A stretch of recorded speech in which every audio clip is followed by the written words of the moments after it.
Isu kebocoran soal dalam pelaksanaan tes kemampuan akademik atau TKA beredar di media sosial sejak hari pertama ujian digelar pada Senin, 3 November 2025.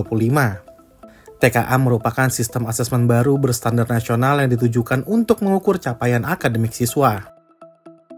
Salah satu kasus kebocoran soal yang paling menggemparkan ialah siaran langsung yang dilakukan oleh peserta TKA dari ruang ujian melalui media sosial TikTok.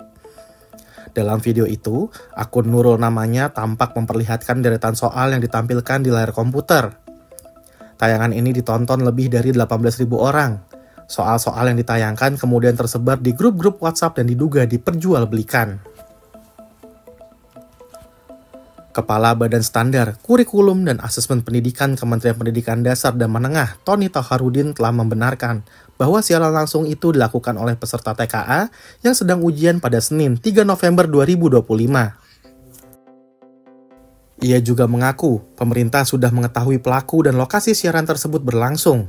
Namun, Tony mengatakan pihaknya belum bisa mengumumkan kronologi dan pelaku tersebut kepada publik. Dewan Pakar Perhimpunan Pendidikan dan Guru atau P2G Suparno Sastro menilai, secara sistem kebocoran dan kecurangan dalam pelaksanaan TKA semestinya tidak terjadi.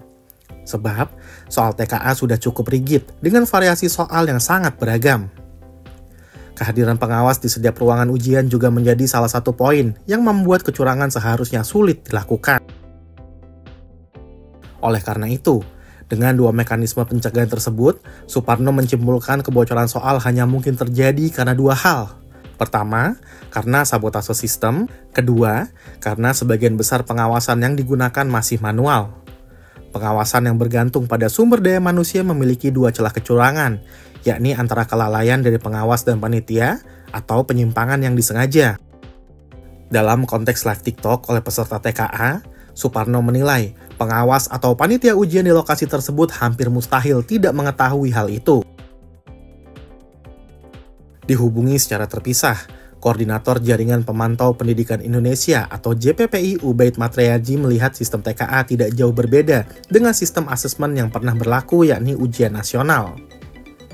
Maka, kata dia tak heran jika masalah-masalah yang mendera TKA pun sama dengan yang pernah terjadi. Dalam kesempatan berbeda, Wakil Menteri Pendidikan Dasar dan Menengah, Atif Latiful Hayat membantah terjadi kebocoran soal dan kecurangan selama tes TKA digelar. Menurut dia, isu kebocoran, joki, dan jual beli soal TKA yang beredar di media sosial belum bisa dibuktikan kebenarannya. Ia menyebut, pertanyaan pernyataan yang menyebut ada jual beli soal merupakan klaim sepihak saja.